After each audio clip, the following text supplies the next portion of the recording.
Assalamualaikum warahmatullahi wabarakatuh. Bertemu lagi kita pada episod kali ini. Episod yang lepas iaitu kita bercerita tentang cara melakukan langkah kerja untuk memeriksa atau membaik pulih balang 3 pin 13 ampere ataupun 15 ampere berdasarkan worksheet. So, kali ini kita tengok worksheet tentang membaik pulih seterika elektrik. So kita akan tengok beberapa kertas kerja yang telah disediakan untuk kita faham bagaimana langkah-langkah dan cara mengikut spesifikasi dengan betul. Alright. So kita tengok kepada kertas kerja kita. Okey. Jadi untuk episod kali ini kita membaik pulih seterika elektrik. So untuk saya tunjukkan langkah-langkah membaiki seterika elektrik, kita agak terhad melalui secara online ni. Caranya terhad, memerlukan alat-alat semua. Semua kita punya peralatan adalah di bengkel, jadi tak dapatlah saya menunjukkan secara video kat sini. Tapi kemungkinan episod-episod akan lain, episod-episod yang akan datang, saya cuba merakam bagaimana cara yang perlu dibuat secara amalinya. So kita tengok dulu apa dia kertas kerja kita. Tujuan kita adalah kita mesti menguasai dan mengenal pasti kerosakan, yang pertama. Yang kedua, kita perlu membuat pengujian pada bekalan peralatan. Yang ketiga, kita merujuk kepada carta aliran baik pulih, dan seterusnya kita boleh membaiki kerosakan. Ini adalah tujuan-tujuan supaya kita menguasai bagaimana untuk mengetahui ilmu membaik pulih sesuatu barang elektrik. So kita akan terus pergi kepada arahan. So dalam kertas kerja kita, dalam worksheet kita tugas kita nak mencari kerosakan. Dah dapat cari kerosakan, kita membaik pulih kerosakan. Dan seperti mana kita tahu, setiap peralatan elektrik dia mempunyai lita skematik. Okay?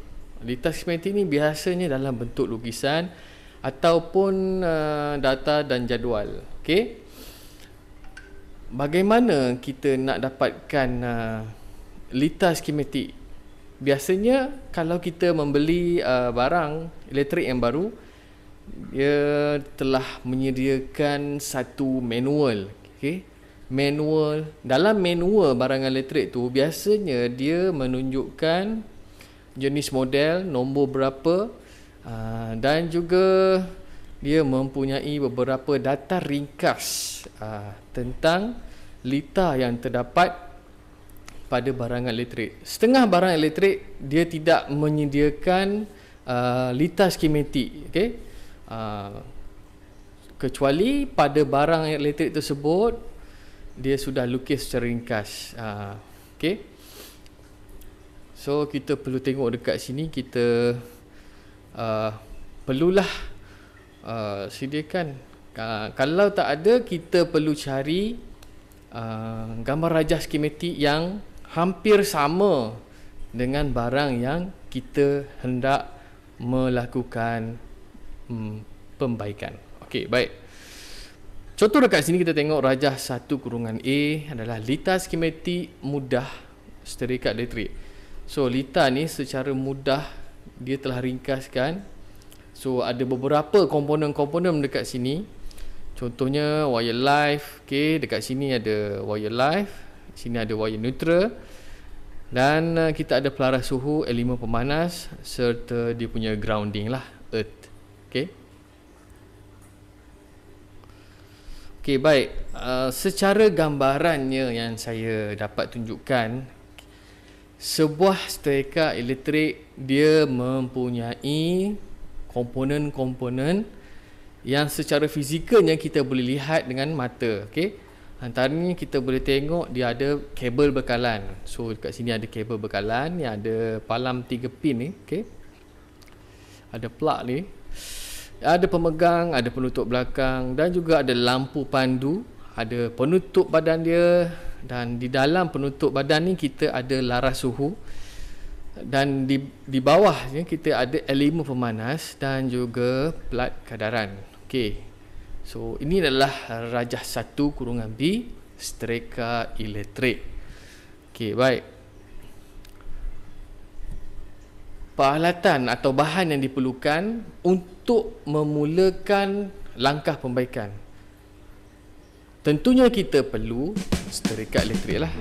Sebab kita nak baiki dan mencari kerosakan pada setrika elektrik.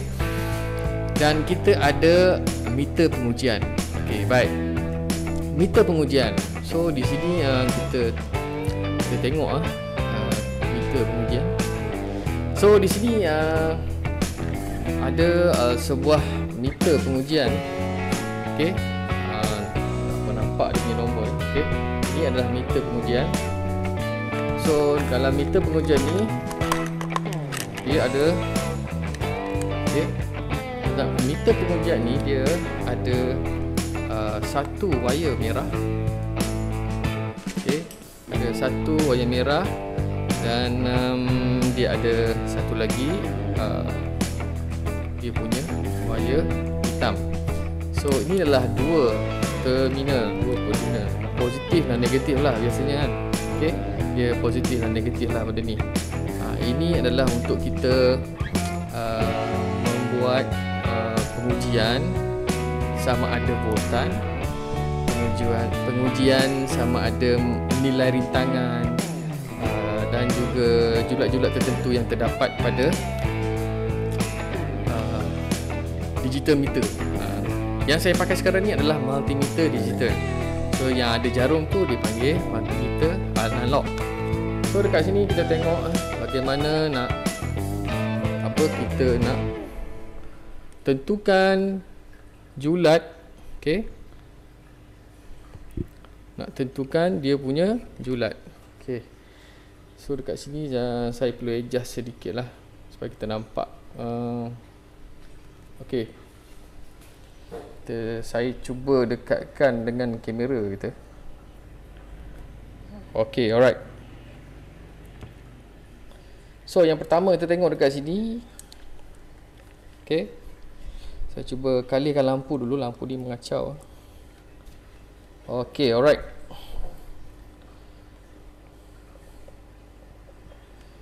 Okey.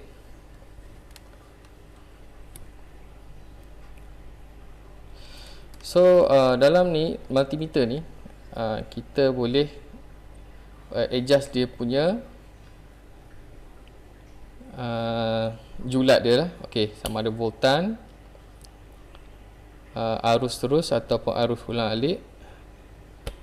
Dekat sini kita boleh pilih lah nak level ohm ke, ohm ke, rintangan ke, ataupun nak test diode ke dan sebagainya. So kalau kita nak uji dia punya power pada rumah kita, kita perlu setkan pada voltan dan tekan pada arus. Okey. Arus ulang-alik. Okey, dekat sini. Arus ulang-alik. Okey, di sini dia ada logo sine wave kat sini. Ini menunjukkan arus ulang-alik untuk menentukan voltan sama ada nilai yang kita dapat pada rumah kita 240 volt. Lebih plus minus lah. Okey, kita perlu tapping pada dua ni saja, pada satu.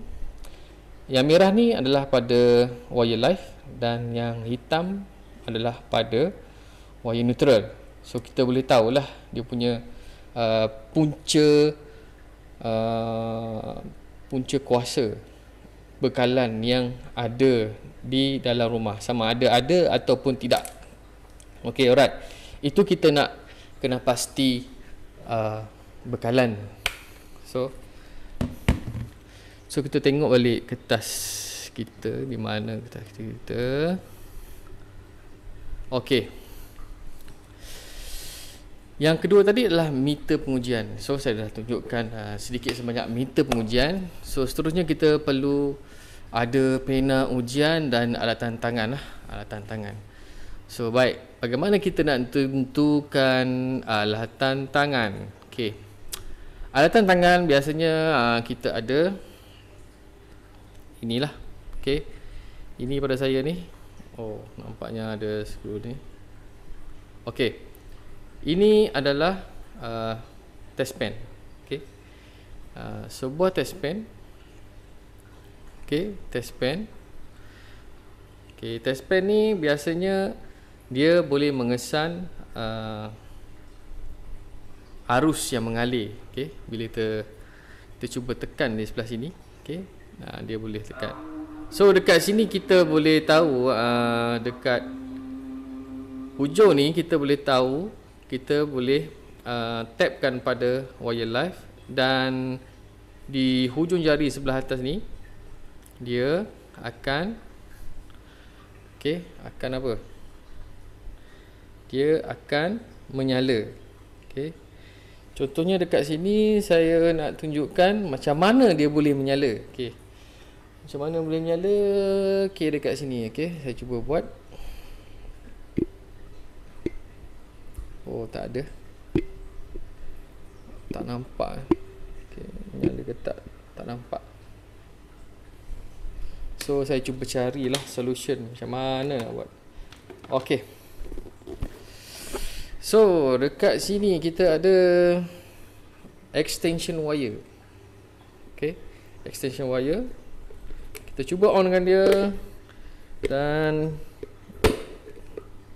okey, kan ada menyala. So kita tap pada bahagian live. Okey, test pen dia boleh mengalirkan arus elektrik bila kita sentuh pada button atas ni. So bila kita sentuh, lampu akan menyala. Okey, sentuh dia akan menyala lah. So ni adalah switch. Kalau kita off, tak nyala. Bila kita on, kita cuba on lah. So dia menyala. Okay, alright. Okay, dia menyala. Okay, dia menyala. Okay, ini untuk mengesan adakah ada tak voltan mengalir. Okay, guna test pen.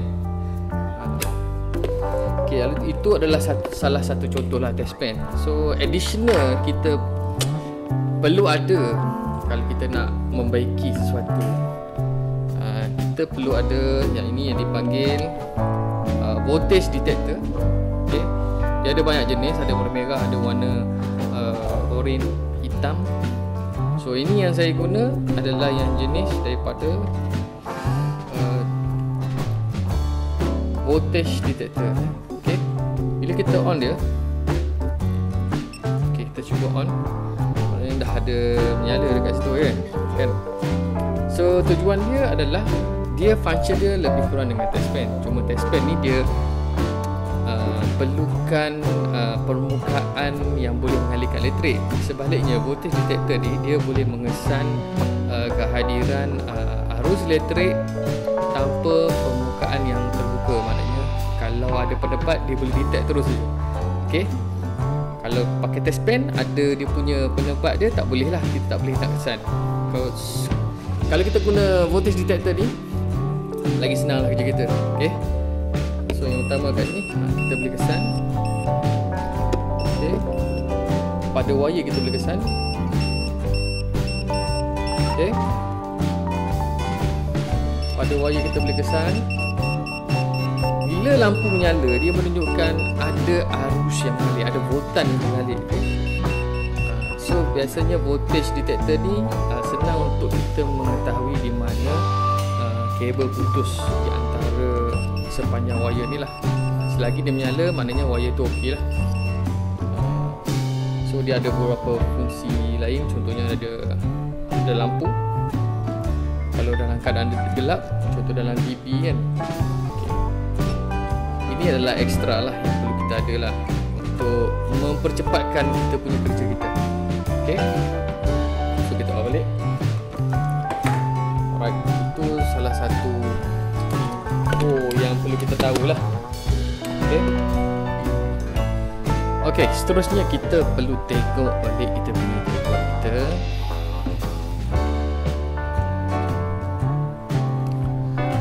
So, tadi beberapa peralatan saya dah tunjukkan contoh-contoh yang perlu digunakan untuk melakukan baik pulih peralatan elektrik. So, untuk setrika elektrik ni kita kena ada jadual lah. Litas skematik dan alat ganti. Alat ganti ni bergantung pada alat yang ada lah untuk diganti. Biasanya kalau kita di rumah, kita kena tahu dulu alat tu dekat mana dia punya punca rosak, barulah kita confirmkan nak beli alat ganti yang macam mana dan sebagainya. Okay, alright. So dalam kertas kerja ni dia ada soalan. Soalan ni biasanya adalah langkah kerja kita. Bila sebut langkah mesti ada butiran. So soalan ni biasa kita nak tahu kenal pasti kerosakan pada setrika elektrik. So antara jawapan-jawapan yang perlu kita buat adalah butiran kerja. So 1.1, mula-mula sekali kita lakukan pemeriksaan dan pastikan kerosakan pada setrika. Kita kena confirmkan apa yang rosak, bahagian mana yang rosak pada setrika elektrik. 1.2, kita perlu periksa dengan mata kita, pemerhatian kita, visual inspection. So dalam kes peralatan elektrik ni biasanya kita boleh nampak kerosakan seperti kesan terbakar, ataupun kesan keretakan yang biasa boleh nampak dengan mata kita. Apa yang berlaku, menyala ke atau tak menyala ke, melalui mata kita. 1.3, kita buat list ataupun kita senaraikan punca kerosakan. Biasanya kita rujuk pada nota kita lah. Rosak ini apa tindakan seterusnya. So itu semua berada dalam nota yang lepas pada episod-episod yang lepas. Okay.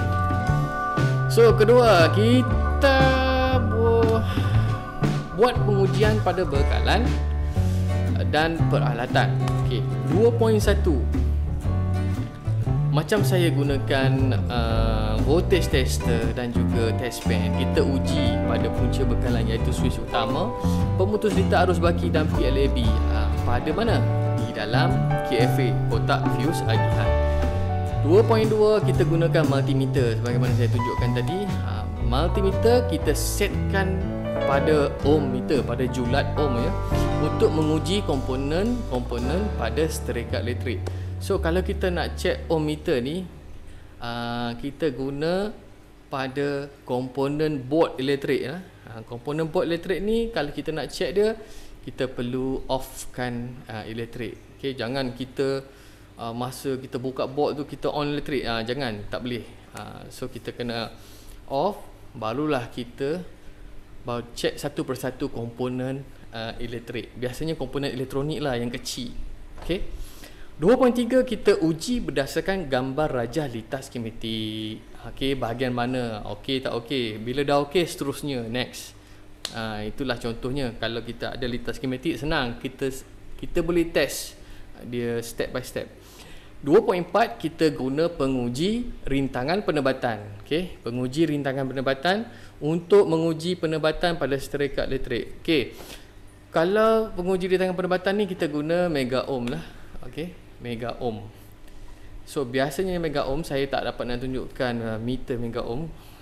Alat tu ada di bengkel, jadi saya tak dapat bawa balik kat sini untuk menunjukkan kepada semua. Jadi apa yang perlu kita tahu bila guna penguji rintangan penebatan ni, kita mestilah mendapat result ataupun keputusan tidak kurang dari 0.5 ohm. Okey, keputusan yang kita tapping tu, nilai pada alat pengujian kita, macam pada multimeter ni kan, dalam ni mestilah tidak kurang daripada 0.5 mega ohm. Kalau kita guna inilah megameter lah. Okey, yang ni multimeter. Megameter dia lain sikit. So 2.5 kita ambil bacaan. Okey. Nombor 5, kita ambil bacaan dan keputusan rintangan perdebatan yang kita dapat dan kita catatlah. Okey. Soalan ketiga. Okey, soalan ketiga, kita nak baik pulih kerosakan. Macam mana? So, yang pertama sekali 3.1, kita dah tahu bahagian yang rosak. Dah rosak, tak boleh nak ganti. Itu lain cerita. Tapi kalau rosak boleh diganti, kita tukarkan peralatan yang rosak, kita gaji, kita ganti yang baru. 3.2, selepas kita tukar yang komponen yang telah rosak, tukar pada komponen yang baru, kita perlulah membuat ujian pada lita yang telah dibaiki. 3.3, pastikan pastikan bekalan telah disambung semasa membuat pengujian akhir. Okey. Dah tutup semua kan, dah skru balik, pastikan bekalan telah disambung. Okey. Apabila kita baiki stereka elektrik ni, kita perlulah membuat satu laporan kerja yang telah disediakan dan perlu dilengkapkan, dan kita lampirkan bersama keputusan ujian yang kita dapat daripada megameter dan juga daripada multimeter kita. Mengikut kerja yang telah dibuat, kita catat. Contohnya kita baca bacaan meter kita lah yang kita dapat. Alright.